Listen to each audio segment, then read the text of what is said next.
Yo, what up, guys? It's fight day for UFC 271. This is a hell of an event. We got Whittaker. He's going to be trying to take the belt from Israel Adesanya, but I'm just going to be doing a quick betting breakdown here for you guys. Going to drop it on the channel in a little while, but this first fight that I'm going to talk about here, we got Maxine Grisham and Will Knight.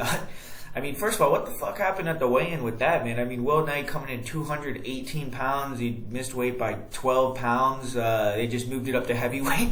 You know, I feel like if this wasn't in Texas, man, they probably would have canceled the fight. But, you know, Texas has a weird commission that kind of let a lot of things go. And they just said, fuck it, you know, move him up to heavyweight and let him fight. So Grisham is still a pretty big favorite, you know, at relatively minus 170. Knight, I know he took this fight on short notice. I don't know if there was something in terms of, you know, an injury maybe or something why he missed weight by so much. But he's coming in at plus 145. If he's 100%, you know, healthy and ready to go, that's a big advantage because Grisham did cut down in weight. He weighed in at 206. So I don't necessarily know what they're both going to weigh in the cage. I don't know if William Knight even cut any weight. I don't really – it's hard to really get a good read on the fight.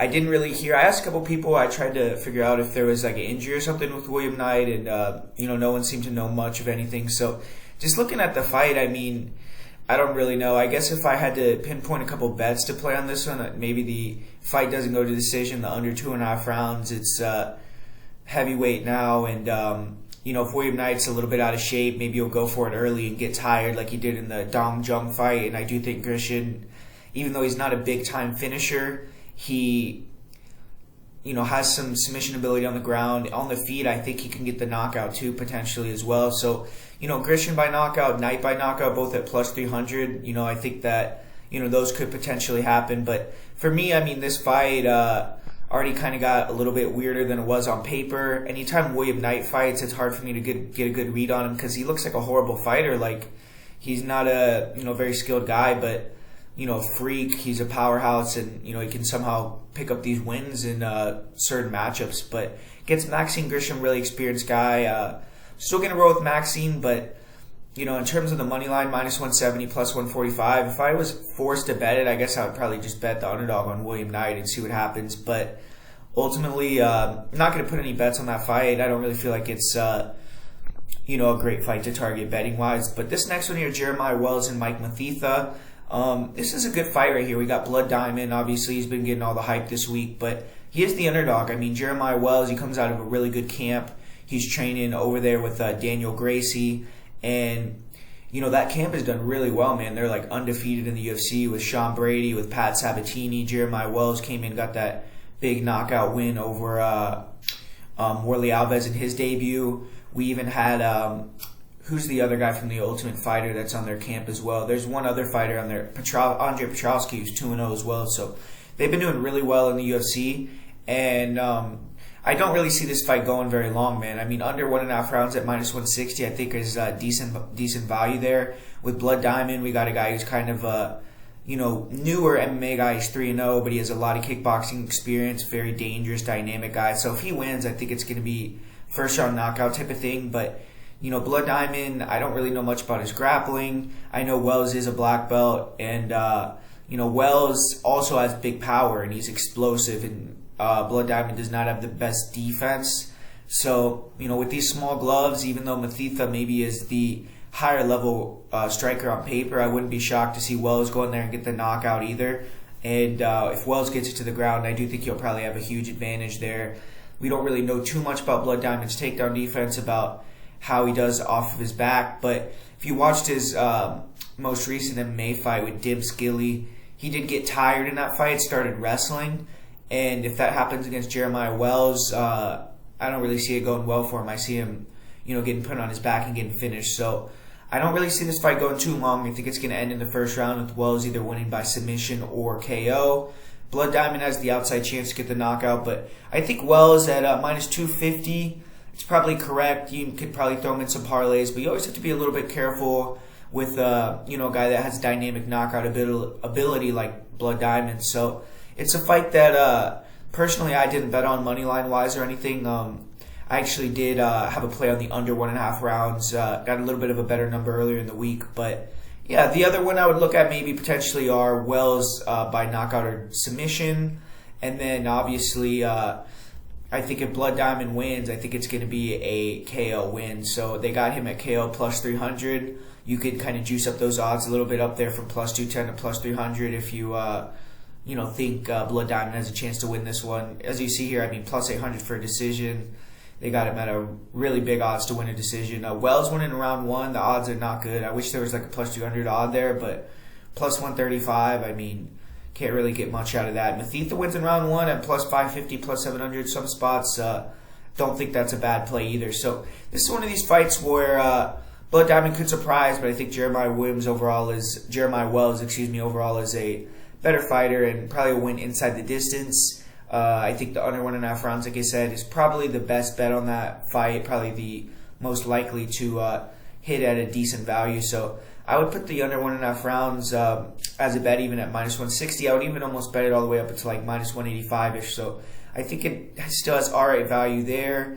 And that's kind of what I see in this matchup. Jeremiah Wells getting that first round finish. And then with Douglas Silva de Andrade and Sergey Morozov, we got a veteran in Douglas Silva de Andrade who's a tough guy. He's really good on the feet. He's very powerful. And if you can get him at knockout at plus 525, I mean, I think that's a decent price, especially since he's only a plus 180 underdog. Don't really see him being able to win a decision here. He's a little bit older. His gas tank has been in problem for him in the past, and he also has struggled with wrestlers getting held down on his back, and that's what he's going to have to deal with here with Sergey Morozov. So I think Morozov's going to come in here and win a decision. Those odds at plus 105, I mean, just not too appealing to me. I feel like he's a little bit too big of a favorite. Andrade, he has proven that he's a tough out. I mean, he's beaten guys like Chito Vera. He went to a really close decision last time with Laron Murphy. So Sergey Morozov, I think, stylistically has a bad style of matchup for Andrade. He's going to be able to wrestle him and get the takedowns, win that way. But don't really see much value in his money line. Don't really see much value in his decision prop. I don't really think he's going to get the finish on Andrade. If he does, maybe he could get a submission win or a knockout win in the third round, maybe. I mean, that could maybe be something you could target at plus 1,200 if you want to put a little bit of money on Andrade, maybe getting tired or something. But ultimately, I think that fight is lined at a pretty appropriate price and don't really see a ton of value on that one. But moving on to this next fight, AJ Dobson versus Jacob Malkoun. Ultimately, I mean, I did go with AJ Dobson as the pick, but have no real confidence in it. I mean, AJ Dobson does not have a lot of fight time. He's a guy that really is still inexperienced, and so is Jacob Malkoun. So both these guys, there's not really a lot to go off of.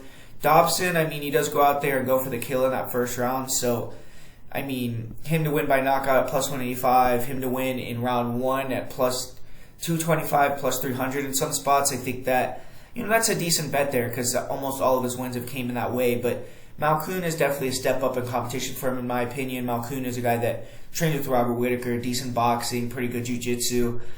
His last fight, he showed off some good takedowns. So, I mean, he could go out there and extend Dobson a little bit, make him look silly on the feet with his footwork and, look like the superior fighter in there. But, we saw Jacob Malkoun get bombed out of there when he fought an explosive guy in Phil Haas.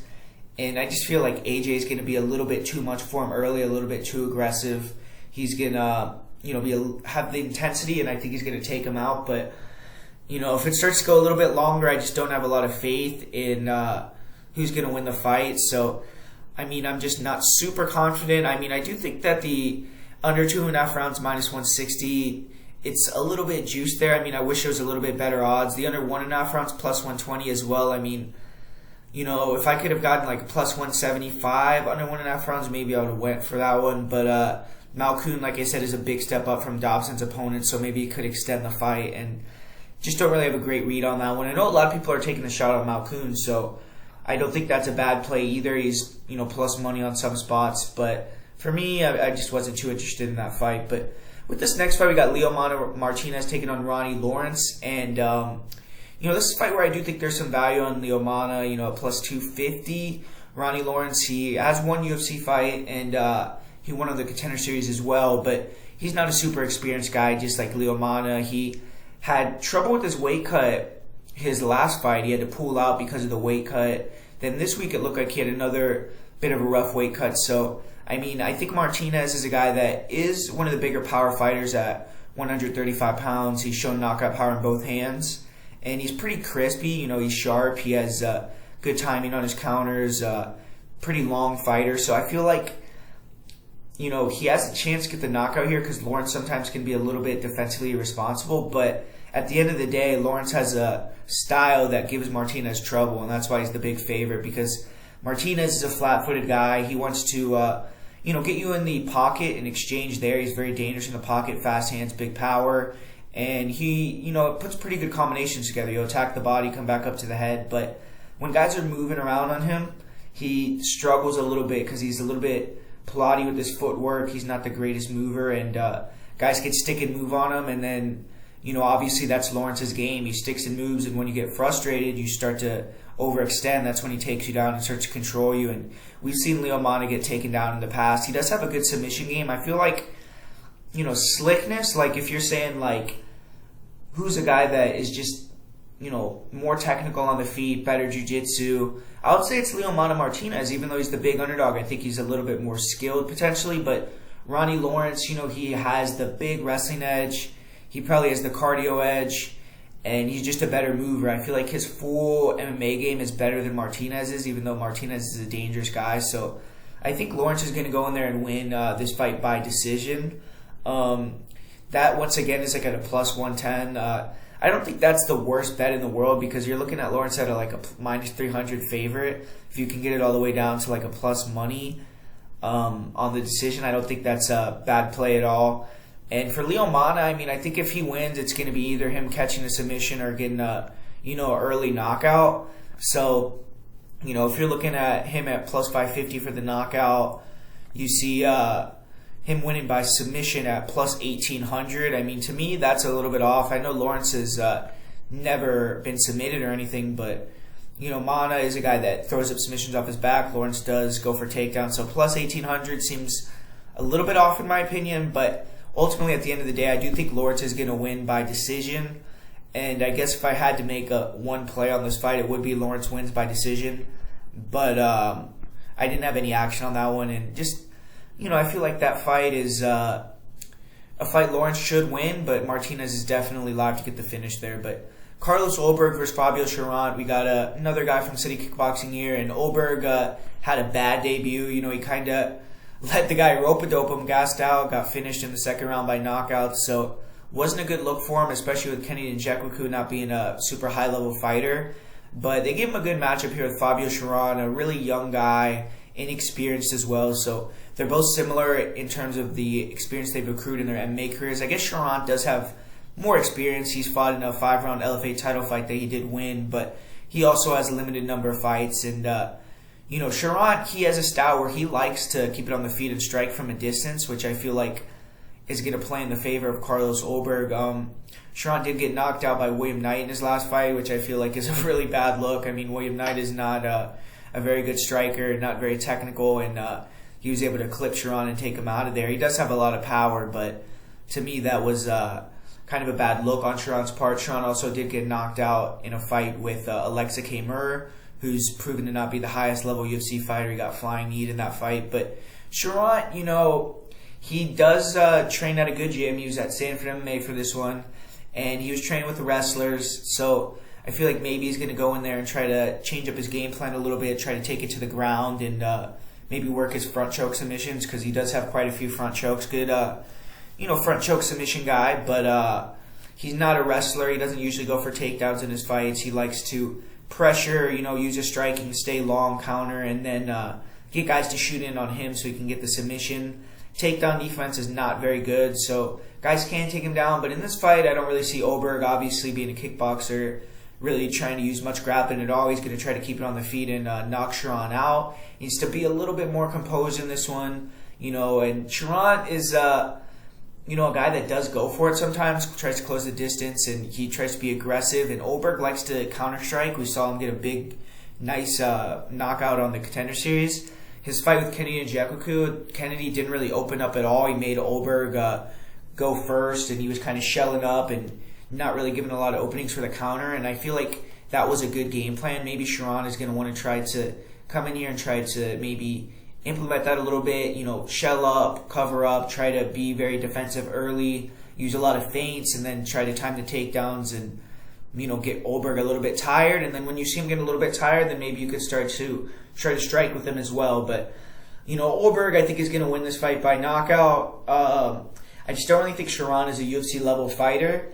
but Oberg, I don't know if he's UFC level either. It's one of these type of fights where it's kind of a prove it to me fight for both guys. So Oberg at minus 260, I think those odds are a little bit ridiculous. I mean, I know he was like a minus 190 earlier in the week, and he got bet up pretty good now at this point. But, I would honestly say Charon is the value side, but I think Oberg is probably going to get the job done in that one.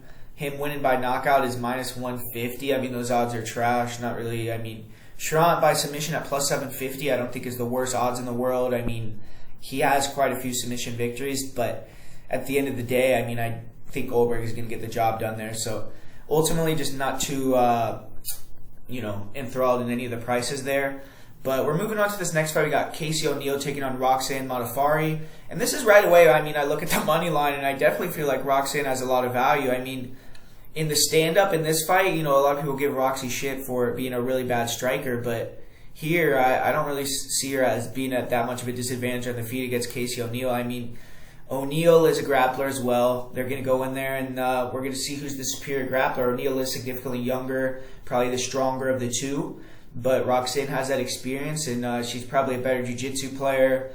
She obviously has shown that, against high-level girls, good grappler, she's able to hold her own and do well as in those fights. So I think that Casey O'Neill at minus 400 is getting way out of hand. I mean, it seems like every Roxy fight she's a huge underdog, and half the time she wins and you can cash out on her, and then obviously she loses the other half, but she's always such a big underdog that it almost warrants a bet on her, especially if you get her at a plus 380. What book is that? That's on Bet 365. I mean, that's a pretty wild line right there. I definitely feel like Modafferi, especially this being her retirement fight, she's going to go out there and give it her 100% as well. I don't really see her being one of those girls that, certain girls or certain guys as well, just when they're retiring, maybe they'll give up easier to kind of not try as hard in training camp. But I don't really think Roxanne is that type of person. I think she's going to be trying to actually do the opposite and do as much as she can to get the win in her last fight. But Casey O'Neill obviously is young. She's the new in the division. She has 3 finishes in a row, 3-0 in the UFC. And usually most of the time when you match up, an up-and-comer against someone on the way out, obviously the up-and-comer is always usually going to get the win. So when you look at it just objectively, you're not looking at the money line or anything, I think Casey O'Neill, should be the favorite, and she probably will get the job done. But, I definitely think like Modafferi has a lot of value there. If you are a big O'Neill believer, I mean, I don't really see her submitting Roxanne Modafferi. I think that would be a huge feather in her cap if she was able to do that. But, her winning by knockout plus 300, she's finished all of her UFC wins. Maybe that's something that you could pinpoint. I more think that fight goes to decision at minus 175 has pretty good value. I mean, Roxanne's a girl that's extremely hard to finish. I mean, she's only been finished a couple times in her entire career, almost 50 fights. And she's been in there with girls that I think are more dangerous than Casey O'Neill, have been further in their careers. And Casey O'Neill is a finisher. She's someone that goes for it. But to finish Roxanne Modafferi, that's another thing, as opposed to finishing girls like Laura Procopio and Shayna Dobson and all these girls. So I think that's going to go to decision, and I think it'll be fairly close. But I think Casey maybe will get the win by decision. Her decision odds are plus 100. I mean, I guess those are a lot better than the minus 400 odds, but ultimately, I honestly think that the best bet on this fight maybe is the fight goes to decision at minus 175. I mean, when you look at how Roxanne's career is played out, I think that you have a pretty good percentage chance of that going down, that fight going to decision, and minus 175 odds, I think, gives you a lot of value there. So I think that's a decent bet there to bet on the fight goes to decision. And that would kind of be the play I would do on that fight. And maybe I would put a small money on Roxanne to win on the money line, because I do think the line is a little bit off there. And closing out the prelims here, we got Andre Arlovski taking on Jared Vanderaa. And this is a heavyweight fight, obviously. Arlovski, former champ. He's been in the UFC forever, 20 years almost, and still out there doing good. I mean, he's won 2 fights in a row. I think he's won 4 of his last 5 fights or 3 of his last 5 fights. And usually it's like Arlovski, man, it's like, why retire? He's 44 years old or 43 years old, but UFC is hooking him up, man. They're giving him these, like, the Chase Shermans. They're giving him all these lower level guys. You can go in there and get fucking $500K, cash out, and get an easy paycheck, get a win in there, and still look good at 44, 45. He's not going in there against contenders, and kind of the same thing here against Jared Vanderaa, who's another up and coming guy that he has the chance to beat. He's the favorite against Arlovski is, and I'm actually going to go the other way though in this fight. I'm going to go with Jared Vanderaa because Arlovski, I feel like, and this is kind of speculation a little bit, but he fought Chase Sherman last year, like after Christmas, after New Year's, and I feel like he looked real slow, sloppy, especially early in the first round. It looked like he wasn't in the greatest shape. And I see him here during fight week, and I feel like once again, maybe he, went out and had fun during the holidays, things like that. I mean, obviously he's not in his prime anymore trying to get the title, and I think that, Vanderaa is going to come in a little bit hungrier, a little bit better shape. Vandeera's always had great cardio. He's a guy that really improved his striking. I mean, if you watch that fight with Justin Tafa, the way that he was moving, the way that he was picking his shots, I was actually pretty impressed with that fight. I mean, being such a big guy, being able to move like that, having the head movement, having that speed like that, I was fairly impressed with Vanderaa. And one thing about Vanderaa is, a lot of Andre's recent opponents, like I said, slowed down. Arlovski kind of weaponizes his cardio. Vanderaa not going to slow down. Vanderaa can kind of match the speed, maybe be a little bit slower than Arlovski, but I think once Arlovski gets a little bit tired, he's going to be able to, match that speed of Arlovski, and he's significantly bigger, so I think he could maybe put his weight on him. I don't really see Arlovski taking down Vanderaa, which is what Vanderaa has a lot of issues with, grapplers. Arlovski doesn't have the gas tank to wrestle hard. He's not a guy that goes for many takedowns, and even if he does take Vanderaa down, I don't really see him being able to do much with the takedown. I don't see him being able to go for submissions or get big ground and pound off. I think Vanderaa will probably either be able to wait for the ref to stand him up or get back up to his feet himself. I don't really think Arlovski will be too active even if he gets the takedown. And I feel like Vanderaa being the underdog here at plus 130, the odds are fairly good. I mean, we got a guy that is significantly younger, fresher. He, in my opinion, has fairly good striking, and he has a guy here that's going to strike with him on the feet. And I don't see him getting tired. I don't really think that the bright lights are going to get to him that much. He's been in the UFC for a while now. He's fought guys that had, fairly big profiles like Alexander Romanov and things like that. So I think Vanderaa is going to go out there and just be able to dog it out in a close fight. I think that Arlovski is obviously a skilled guy. He's going to have his moments in there. But I think he's, just not going to be able to 100% get the job done against Vanderaa. And I think Vanderaa plus 130, plus 150. I think that's a decent bet there. I also think the fight goes to decision at minus 185 on that fight is also a good bet. I mean, Arlovski's a guy that usually always goes to decision. Recently, Vanderaa, he's not known to be a huge finisher, doesn't have huge power. So I definitely think this fight could go to decision at minus 185. I think the odds are not bad at all. So that's one play that I potentially would target, and also a play on Vanderaa there. So I'm going with the underdog in that matchup there. All right, so I lied right there. We got one more prelim. We got Kyler Phillips taking on Marcelo Rojo, and another fight where the line is just way out of line, man. I mean, minus 475 on DraftKings. That's fucking crazy. But we got him at over minus 400, Kyler Phillips, a guy that, very skilled guy. I mean, the Matrix, he has good knockout ability. He could grapple. I feel like him winning by submission at plus 300, those odds are fairly good in this one. I mean, a lot of Rojo's losses are by submission, and you can even get plus 400 at certain books. Plus 550 on FanDuel, I think, is a very good line right there for Phillips to win by submission. But we got a guy in Kyler Phillips that his last fight he gassed out, man, and he's fighting a Argentine guy that trains out of Mexico. He's training at Elevation. He has really good durability. He comes forward. He's a dog. I mean, he goes out there and has good striking, good forward pressure, good basics. Phillips is more of a flashy striker. Obviously, Phillips has the grappling edge, but he likes to keep it on the feet in a lot of his fights too, so it's going to be more of a fight IQ fight, in my opinion, if Phillips decides to stand up, try to stand and trade and bang with this guy.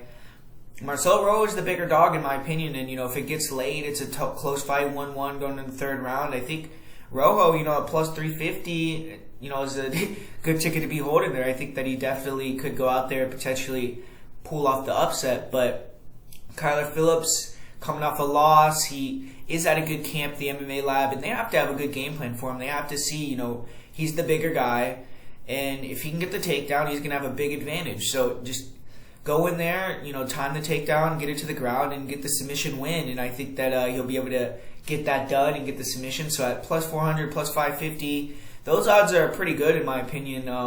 I do think that, if you want to sprinkle on that, that's not bad. But the money line, man, kind of insane. Almost minus 500 favorite. Biggest favorite on the card. I don't really agree with that. I feel like Rowe is getting a little bit disrespected there, and he does have some value. So, ultimately, money line, I would like Rojo to win. But if I was going to say make a bet on that fight, I'd probably say, just bet on Phillips by submission, especially if you can get that 550 off FanDuel. So that's kind of what I see on that matchup. But I do think Rojo is being a little bit disrespected there. And moving along into the main card here now with Bobby Green taking on Nazareth, hack pressed. This should be a fun fight, striking fight. Nazareth, obviously his last fight, fought a guy that he thought was going to strike with him in Dan Hooker, and Hooker went in there and took him down and controlled him. So Bobby Green, maybe he'll try to take a page out of Hooker's playbook there and use the wrestling. But most of the time, Bobby Green goes in there and it's to go to war. And both these guys are fun to watch on the feet. They kind of have different styles, obviously. Both of them are more counter strikers, but Bobby Green likes to pressure. He likes to use the feints a lot, hands down, get you to throw at him so he can pull counter. He can be very, kind of low volume sometimes, and I feel like even when he has a big advantage over his opponent, he fights down to their level and he makes the fight close, and that's why he's lost quite a few decisions and things like that. With hack press, I do think he goes for it a little bit more, even though he likes to fight off the counter. He throws these big looping hooks and has pretty good movement and speed, and he's going to be just looking to try to move, time Bobby Green with his hands down, close that gap, catch him. Bobby Green's obviously known to be super durable. He keeps good volume out there, and he's going to be trying to kind of do that death by 100 cuts, death by 1,000 cuts type of thing against Nazareth, where he's walking him down, kind of overwhelming him with the volume, maybe mixes in a takedown or two, and just proves that he's the superior MMA fighter. And I kind of think Bobby Green is going to get the job done, but anytime, you got Bobby Green, you think it's going to go to decision, it's a little bit iffy, man. It's hard to really trust Bobby Green, especially when you're in a state like Texas where, man, they got some funky scorecards sometimes over here, man. And even though Nazareth hack pressed, I don't know why they would be, favoring him over here. Probably Bobby Green will have the crowd, and maybe that could help him a little bit with the judges too. But Bobby Green just had such bad luck with the judges.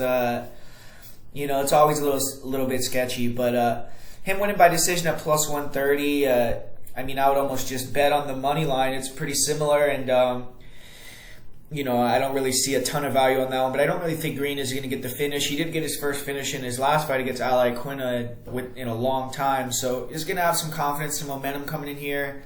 Hack press definitely has a chance to win by decision too, and plus 240, plus 275. I think those odds are pretty good. Don't really see hack press winning by knockout, but he does obviously have that power. If one of these guys does get knocked out, I would kind of more think it would be Nazareth hack pressed. But ultimately, I am going to go with Bobby Green by decision in that one, but just have no action on that fight. And this next one, we got Alex Hernandez taking on Renato Moicano. And this is one where I want the underdog again, have a place to bet on Alex Hernandez here. I feel like he is the guy with the bigger power. He has the movement, footwork advantage. He's faster. And I also feel like he has the wrestling advantage. I don't think Moicano is going to be able to take him down. I don't really think Hernandez is going to give Moicano a chance to get his timing and get his straight shots, his leg kicks going, because I think he's going to be moving, switching stances, being very aggressive early in the fight. And I just think he's going to clip him early, man. I think he's going to knock out Moicano. Moicano been knocked out in the first round twice already in his UFC career, and I just feel like it's going to happen to him again. I think 3 times actually. No, he lost to Aldo in the second round. But yeah, I feel like Hernandez is going to go in there and get the knockout at plus 250. decent odds there. He is coming off a big-time knockout in his last fight, one-punch knockout power. And I just think the guy's going to go out there and have a good performance here. Moicano, he is a very skilled guy, but going to go with Hernandez, and I think that he's just going to overwhelm him and knock him out early. Hernandez to win in the first round at almost plus 500 odds. I think that's a decent play there. And also Hernandez by knockout at plus 250. So got to go with Alex Hernandez in that matchup. He's at home as well, so he's going to have the crowd on his side, and it should be a pretty good performance for him in my opinion. And next up, we got a huge fight. We got Derek Brunson taking on Jared Cannonier. And this is another fight where I want the underdog, but there's no bet on this one for me. I do see the danger in Cannonier. He's a great counter striker. He has big power.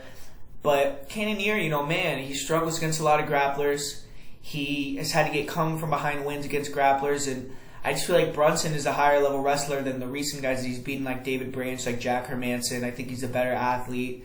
And I just think Brunson's going to be able to take him down, put him on his back early, maybe kind of take away a little bit of that power, a little bit of that juice from Cannonier. And I think that Cannonier is going to be really worried about the takedowns as well as the fight goes on. I think Brunson will be able to land some nice shots on the feet. And I just feel like Brunson is a little bit more skilled guy overall. He's a black belt on the ground, very good Division I wrestling, big power in his hands. He's a good puncher. Striking, obviously, you can't compete with Jared Cannonier long term if they keep it stand-up, but I feel like Brunson's going to be able to go in there and do his thing. Blonde Brunson's going to go in there and get the takedowns, and I think he's going to hand Jared Cannonier another decision loss. Cannonier seems like whenever he gets up into this position where he one fight away from a title fight, he tends to kind of falter. That happened against Rob Whittaker. So I feel like Brunson's going to be able to go in there and take it away from me or get the win. I think he's going to win by decision. But this fight to me could go either way. I mean, if you can get Cannon by knockout, I think that's how he's going to get the win. It's not really great odds, plus 130. But Cannonier minus 160, I don't really think there's much value in there. I think there's definitely more value on Brunson. But Cannonier is a dangerous guy, and I feel like that fight could go either way, to be honest with you. But up next year, we got Derek Lewis taking on Tai Tuivasa. One of these fights where it's another one where it's hard to predict, really. Is Derek Lewis just going to close the gap on him early and knock him out, or is Tuivasa going to get those leg kicks going and eventually, chop down Lewis and knock him out? So, I feel like this is another one of these 50-50 fights. Money line-wise, I do think that, maybe Tuivasa has the value at plus 150. I feel like more of a pick'em type of fight. Even though Derek Lewis has more high-level experience, I think he's the bigger guy with more explosiveness, knockout power. It's just Ty's probably a little more technical, and Ty's fresher. Derek Lewis has been in a lot of wars, man. He has been at the top for a long time, and maybe Tuivasa, being that new guy, is going to go in there and surprise him a little bit. But Tuivasa, he's had bad losses. He's gotten really hurt in certain fights against guys like Blagoy Ivanov. He got really hurt against Greg Hardy. And I just think Derek Lewis, man, if you're going to get hurt against those guys, Derek Lewis can put your lights out for sure. He's going to be coming back to Houston. This is going to be the first time he's fighting there since his title fight loss to Cyril Gane. I know he's going to be super motivated to go out there and have a better performance than he did in that last fight. Don't think he's going to have the same type of nerves. He's not in the main event. It's obviously not a title fight. And he was saying that one of the major reasons why that was such a nerve-wracking experience for him was because the fight was on the 10-year anniversary to the day of when he was released from prison or something like that. So he was thinking about that and thinking about, going from that to becoming a champion. And he said it really kind of became too emotionally invested in it and just didn't have a good performance, gassed out, and just didn't really was able to do much. And I feel like he's going to bounce back in this one. He did good against Chris Dawkins last time. He was the underdog, got the knockout, kind of proved that, hey, I'm still around. And now he's going to have to do it again with Tuivasa, who's a guy that's coming in on a big win streak, has some nice knockouts in a row, but obviously has not fought even close to the level of opposition of Derek Lewis. So Tuivasa has a big-time opportunity here. If he can go in here and get the knockout over Derek Lewis, he already has a pretty good fan base. He has, the Tuivasa going for him and all that. He could become a huge star. He could probably jump up into that top 3 realm and be really close to a title fight. So Derek Lewis being older, if he ever wants a chance at the title, he has to win too. So this is a big-time fight for both guys. But, I mean, betting wise, it's hard to for me honestly to say, bet on this side, bet on that side. It's a big time heavyweight fight, and anything can go down here. Under 1.5 rounds, -175. I mean, I don't know. The fight could go over 1.5 potentially. I mean, I don't really think that there's it's hard. That's a good line there. There's not a lot of value on either side, in my opinion. The fight now goes to decision at -550. I mean, I don't think it's going to go to decision, but betting at -550 there, I don't really know what the point of that would be. I mean, maybe you could bet like start round 2 -105. I mean, that might be an okay bet, but honestly, it could end in the first round too. So it's like, I just don't think that's a great fight to target betting wise. I'm going to go with Derek Lewis, but to me, that's another one of those fights that could go either way for sure. And then finally, we got the main event here. We got Israel Adesanya taking on Robert Whittaker. And if you guys watched my video earlier in the week, you already know that I have a bet on Whittaker. I picked him to get the win here, and that's something that I like to do. I mean, there's a lot of title fights, especially when there's a guy that the public really backs. They feel like they're a huge big time favorite. A lot of the time, man, they end up losing that fight because it's just, I don't know, like the champion, man, they got way more things to do. They got to go out, they got to do the publicity, they got to talk to everybody. In this fight, I mean, Israel, I feel like has not really, I don't think they promoted this fight super heavy, so I don't think either guy had a lot of, outside disadvantages like the last time where Whittaker was in Australia. They had those multiple press conferences, and, the Izzy and Rob are going back and forth, and, a lot of the fans are giving Israel a lot of shit, and it seemed like, I feel like Rob maybe got way too attached to that. This fight, I think he's going to look much better, man. I mean, Israel Adesanya, he is, the best middleweight right now. Obviously, he's beaten everyone. He knocked out Rob Whittaker the first time they fought, but there's a lot of differences from that fight to this fight. Whittaker's the one trying to get the belt now. He is the one that's trying to get the revenge from his last loss, and I just feel like Robert Whittaker is one of those guys, man. I mean, he's one of the best fighters in UFC history, any weight division. I mean, you look at some of the fights that he's had. He's been in those wars with Yoel Romero. He destroyed Jacare Souza. Just destroyed some of the best fighters in the world when he was on his way up, man. So the guy is definitely capable. I mean, you watch this fight with Jared Cannonier, with Kelvin Gastelum. He's definitely improving as well. And I think that he's going to be more relaxed in this one. I don't think he's going to go crazy in that first round, throw 66 headshots, throw a lot of bombs. I think he's going to be loose. He's going to be playing a lot of feints.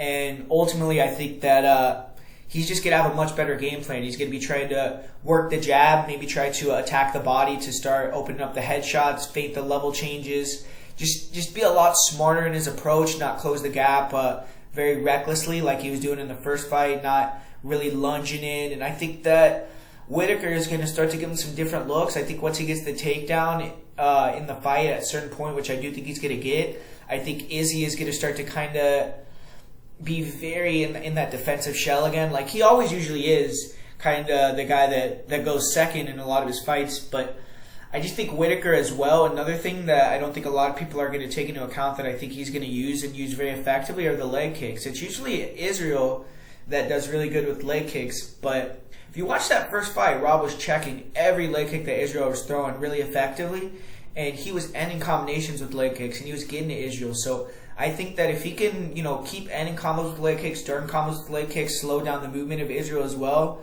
that would be a huge, helping him getting the win. And I just think that the line is off, man. I mean, if you can get Rob Whittaker over 2-1 odds against any middleweight ever, I mean, anyone ever that ever fought in the UFC, you got to bet him, man. I feel like Whittaker, the line should be closer than that, man. I mean, Whittaker is, one of the best of all time. So ultimately, I think that line is pretty disrespectful. The first fight when Israel and Rob fought, it was even money line, and I picked Israel. I was pretty confident, but this second time in, Rob, he has a lot more momentum. He's coming off some good wins. He's not coming off a big layoff. He's not coming off,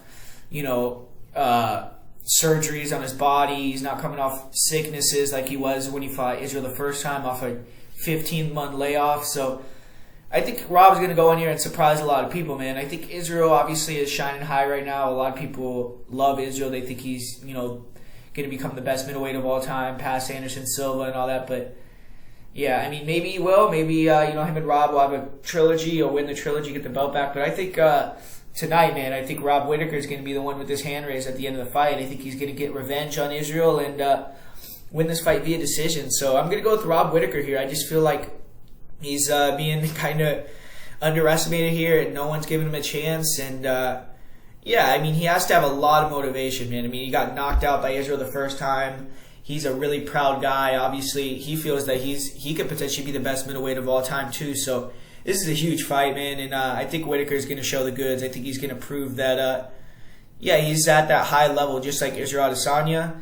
And we're going to end up seeing a third fight between these guys, and we'll see what happens. But I'm going to go with Rob Whittaker, and I think that plus 240, you know, plus 245, plus 230. I mean, those odds are pretty good when you can get a guy that's a former champ, defended his belt 3-4 times. Yeah, so Robert Whittaker for me is the side on the main event. And hopefully you like this betting breakdown. Hopefully you learned something from it. Make sure to put a like on the video and put a comment down below what you think of what I said on my betting breakdown, who you're betting, things like that. Would be interested to see what you're on. If you want to check out the Patreon right before the event, I do have quite a few bets on this event here. I have 10 bets that I'm thinking of placing on this card. So it's one of the heavier cards that I've had action on this year so far. Should be a really fun fight card. And yeah, guys, thanks for watching. Make sure to stay tuned to the channel, and I'll be back later.